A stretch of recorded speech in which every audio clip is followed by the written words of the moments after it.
and welcome to the Lathisms podcast. I'm Evelyn Lamb. In each episode, we ask a Hispanic or Latinx mathematician to talk about their journey in mathematics. Today, we're happy to have Jesús de Loera on the show. Welcome. Thank you for having me. And so, can you tell us a little bit about yourself? Yes, I am a professor of mathematics and member of the graduate group in computer science at the University of California, Davis. I have been here for 20 years as a professor, and before that, I was at the University of Minnesota in Minneapolis. I was also at the Geometry Center, and I was also a postdoc at the ETH in Zurich. This is the Swiss Federal Institute in Zurich as a computer science postdoc. So that's more or less my trajectory. I did my PhD at Cornell University in 1995. And what were your early experiences in mathematics? I did my undergraduate degree studies in Mexico. I went to the National University of Mexico. The background that I have is, so in Mexico, public education is much more readily available, financially available than in the United States. So essentially, if you have good grades, you can go to college. I mean, because education is free. So I come from a middle-class family, and my parents never thought of sending me to a private school because the National University, if you have good grades, you can go there. So I went there. My earliest experience in mathematics, I remember, was in high school. I like mathematics ever since I was a little kid, but I never remember saying, oh, wow, this is actually something I can do, until my last year of high school. I was starting to think what I was going to study, and I considered several options, but I was very good at mathematics. I won a state competition, and that's when first time I realized, I became aware of myself that mathematics is something that I really enjoy and that I was good at it. And so I must have been 18, 17 years old at the time. And that's when I decided that I could study mathematics. My father was extremely angry with me because, you see, in the National University, as I told you, the education is free. And by the grades you have, you can choose your major. Obviously, the most famous majors are medicine, law, engineering, because you can make a lot of money, right? But my father, so I decided to choose mathematics, which my father was extremely upset with me. He was really angry because he said, how can you do that? You're going to die. You're not going to get a job. There's nothing to do with mathematics. And he told me, you are not going to do that. And I decided, well, watch me. So that's the earliest experience I have in mathematics. It sounds like your father didn't encourage you to pursue mathematics, No. But did you have encouragement from other people in your family or professors at the university? Well, my mother was extremely supportive. She will fight with my father about it. And even though my father was he never accepted the fact that I was going to study mathematics. I mean, sadly, he died without coming to peace with that. But my mom is somebody that really was important in my life because she really, essentially, she told me that I had to choose my path in the world, and that I had to choose my life, and nobody else could do that for me. And that all she was asking is that I really had a love for my job, because that's all she thought that way, that I was going to be happy, and that money will come later. She was not so worried about the financial, and I think she was right. It's true that I think people should be more driven by their passion and their abilities rather than their financial decisions, in my opinion, Yeah. And what about the professors at the university or teachers that you had in high school? Well, in high school, again, so I won this competition, and everybody more or less was supportive, but I will say I didn't have the undergraduate experience in Mexico is very different from the undergraduate experience in the US, in the sense that when you start the university, you already know what you want to do. So I don't have to talk about anything else but mathematics. And you have to be decided, of course. You have to be sure. But in some sense, when you go to such an environment, well, everybody's excited because everybody's doing what they want to do, you see? So it was a great environment because my colleagues, the other students that were in college with me, they all wanted to do mathematics, and it was a very competitive environment, very high energy. Everybody wanted to learn more and more and more. It was a very, how can I say, positive, very enriching, very energetic environment. That stimulating is a good description. So I never really, except for the bad experience I had with my father, I really never had that. The world will say, no, what are you going to do with that? I was surrounded by people that were positive about it. Everybody was physics or mathematics majors or statistics majors, so everybody wanted to do that type of work. In college, in the National University of Mexico, by the way, the typical name is UNAM, because that's the Spanish acronym, UNAM. So in UNAM, it's a huge university. There's 100,000 students in the campus. So it's much bigger than any American university. So bigger than the biggest. So, you don't know everybody, but the science students are small minority compared to the rest, right? So I got to know a lot of the professors, and the professors get to know you, or at least back in those days, it was easier to get to know you. And at some point, I remember some professor telling me, well, there are fellowships, in the Institute of Mathematics to do research for undergraduates. And I went there and I got a fellowship. I was awarded a fellowship to do research with a professor.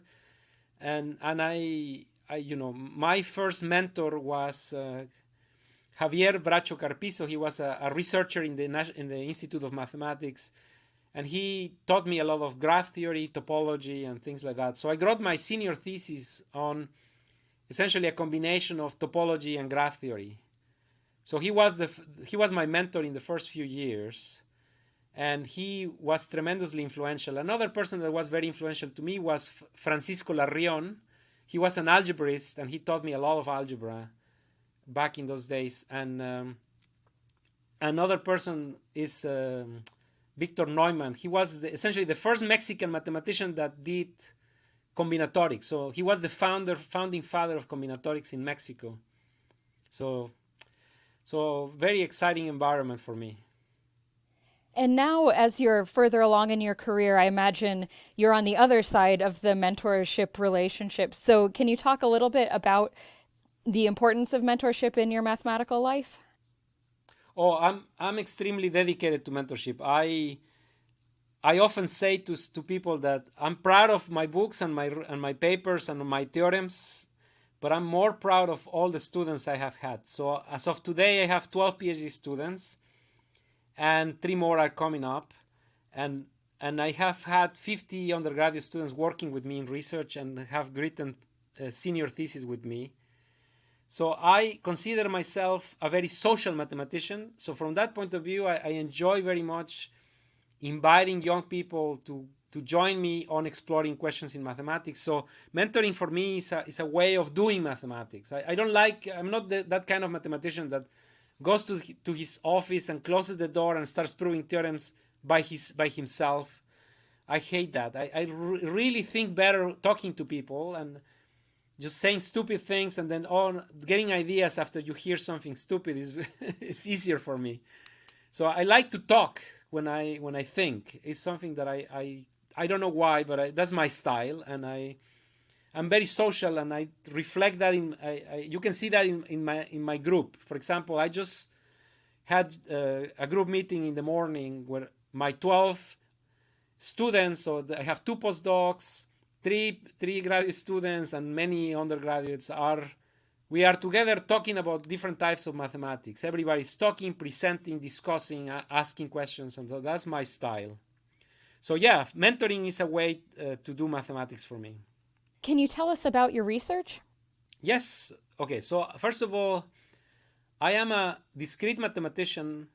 So I study, or combinatorialist. I study finite special spaces that have finitely many components or finitely many pieces, such as graphs. And I like to use geometry. So I use a lot of geometry and study geometric questions that are finite. For example, let me try to give you an example that I like a lot. So you have in geometry, one of my favorite objects is convex polytopes. So a convex polytope is you have seen examples: cubes, triangles, squares, pentagons, icosahedra, and so all these beautiful objects that look like jewels. They are one of my favorite objects because they're finite. They're made of finitely many pieces glued together, but they also have a lot of beautiful geometric properties. So I study, for example, the graphs of polytopes. So that's one of my favorite topics right now. And I do discrete mathematics, but I also do discrete applied mathematics. So I'm very interested on applications to optimization, data science, and I try to use geometry to understand applied questions. For example, in clustering data, so when you try to do classification of data, a lot of classification problems in data science really can be phrased as geometric questions. And I use a lot of that in my research. Or I'm always motivated by questions in applied mathematics that come from a concrete applied subject. But I always translate that into geometry and often into discrete geometry. And that sounds like a field where you'd have a lot of different paths that your students could also pursue. Certainly, and that's one of the reasons I like to bring a lot of students to my research, because I often have to do applications.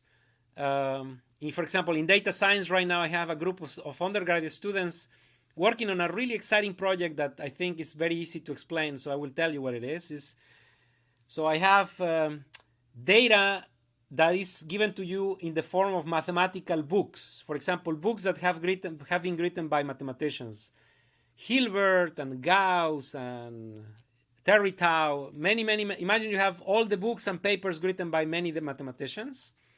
And now there's a new mathematician, a mystery mathematician that wrote another paper or another book, and you would like to know who that person is, but you don't know the name because it was deleted.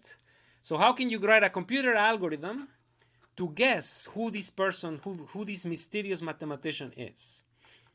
So it turns out that this is actually a very beautiful geometry problem. You are trying to just understand the papers. I mean, mathematical papers are just vectors on a vector space, and you are trying to understand what is the closest group of papers to my new paper, to my mystery paper. So if it is closer to Hilbert, it's probably likely that paper was written by Hilbert. If it was written by Terry Tao, maybe it's closer to Terry Tao's cluster. You see, so in that sense, data is just geometry again. Yeah, that's fun. And what are your thoughts on Hispanic Heritage Month? Okay, so I didn't grow in this country. I moved to this country as an immigrant, and I'm proud to be an immigrant. But my children are growing up in this country, and I can see that there's very very few children represented in mathematics competitions, for example, that are of Latino origin yet. And this is alarming. This is very, very alarming, because in 30 years, the majority of age group that should be doing engineering, that should be doing science, well, they will be Latinos, and they are not going to be holding their fair share of opportunity and the fair share of the job responsibilities that they need to be performing. That's going to damage the economical functioning of the society, regardless of what you think about race relationships in this context. Like some people don't believe in diversity. Well, if you don't believe in diversity, you should believe in economics. It's an important factor, and just you cannot expect that it's sustainable without inclusion. So diversity is mandated by demographics alone. So those are some thoughts of why we should definitely celebrate and pay attention to this group of people. Thank you. Anything else you want to add? Let me just end by saying that one of the big fights that I also have in my mind sometimes when I talk to especially young people, when I started my career, I had a very pure mathematics perspective. As for instance, my training was mostly in algebra, topology, and then when I came to the US, I slowly realized that computational sciences was very important too, and I realized computer science algorithms, I became very interested on that. And as I grow older and older, I like to think that there's no difference between pure and applied mathematics, that a real mathematician should really not care about these differences, and especially not explain differences to young people. So there are prejudices in race, there are prejudices in gender, and I believe we also have prejudices in the mathematical community about, I do pure mathematics, or I do applied mathematics. And this is, I believe, a mistake, a terrible mistake, because I think if you really look at beautiful mathematics, they are everywhere, and very pure mathematics have applications in very applied situations. And this is demonstrated again and again and again. For example, number theory, for many years, people thought it was completely useless. And nowadays, we know it's the basis for all cryptographic systems. Similarly, topology, many people say, that topology is not going to be good for anything. And then people realize that it's actually related to game theory and to find equilibria in economics. Or it's also related to, nowadays, to topological data science. And this is what I'm talking about. I mean, that you absolutely cannot stay in one place. You have to look at all the perspective. And it opens opportunities for young people and for society to appreciate mathematics if we take an open-minded approach. If we stick to this rhetoric that, we only do applied mathematics, and I'm only going to do this kind of applied mathematics, then it's going to be ultimately very negative for mathematicians of all kinds. And for society, because then society doesn't know what they can ask from a mathematician. Is, I think, one of my fights every day, to make sure that people stop behaving in a way or another. Of course, people have preferences, but I do think that especially young people should not have these kind of biases. They need to be open-minded. After all, they're very young and they still need to learn so much. So I still need to learn so much. So therefore, they have really responsibility to learn as much as they can about both pure and applied mathematics or any kind of mathematics. Interesting applications, interesting theorems. It's just a beautiful landscape. And it's all put together is even more beautiful. Yeah, it really is. Well, thanks a lot for joining. I enjoyed talking with you. Thank you for inviting me to speak to you. Thank you for listening to the Lathisms podcast. It's produced by me, Evelyn Lamb, and made possible by a Tensor Summa grant from the Mathematical Association of America. Our music is Volvere by La Floresta. Lathisms is an initiative to celebrate the accomplishments of Hispanic and Latinx mathematicians. It was founded in 2016 by Alexander Diaz-Lopez, Pamela Harris, Alicia Prieto Langarica, and Gabriel Sosa. You can find more information about the project at lathisms.org. That's LATHISMS.org. Join us next time to hear from another inspiring mathematician.